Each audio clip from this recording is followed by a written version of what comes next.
Hello everyone, আবারও চলে এসেছি বহরমপুর থেকে। আমি স্মিতা, আমার নতুন একটা শর্ট ব্লগ নিয়ে। নতুন নয়, কিছুদিন আগেকার ভিডিও। তো আজ চলে এসেছি আমার বাবুর জন্মদিনে সকালের কিছুটা অংশ তোমাদের সঙ্গে ভাগ করে নিতে। কোনো একটা কিছু অনুষ্ঠান হলেই সকলের সঙ্গে, আত্মীয় স্বজনের সঙ্গে একটা মেলবন্ধন, এটা একটা বেশ আনন্দের বিষয়। এত সুন্দরভাবে দিনগুলো কেটে যায় খুব তাড়াতাড়ি, ভালো দিন খুব তাড়াতাড়ি কেটে যায়, এটাই দুঃখের। সবাই ভীষণ আনন্দ করেছে, গোল হয়ে বসে আড্ডা চলছে, দিদিরা বৌদি সবাই মিলে, জেঠু বসে আছে, মামি, আমার বাবা সকলে বসে আছে, আর আমার রাজপুত্র বসে পড়েছে লাঞ্চ সেরে নিতে।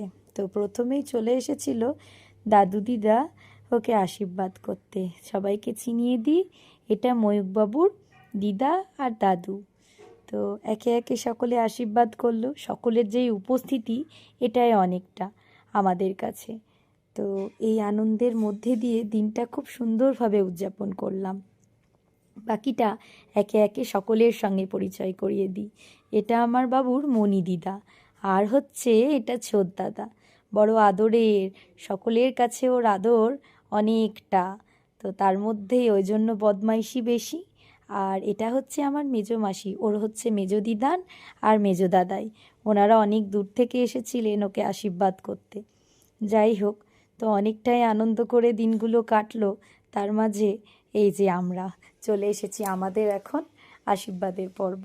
তো পাপা তো চিন্তা করছে আশীর্বাদ করতে আমায় হবে, তো অবশ্যই আজকের একটা শুভ দিনে নিশ্চয়ই তার বাবাকে আশীর্বাদ করতে হবে।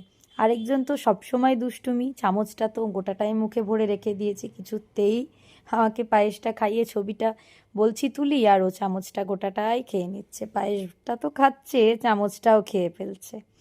তো এই মজার মধ্যে দিয়ে দিনটা কাটলো। সারা দিন হই হই করে কেটে গেল, কিভাবে এক পলকে দিনটা কেটে গেল ভাবতেই অবাক লাগছে।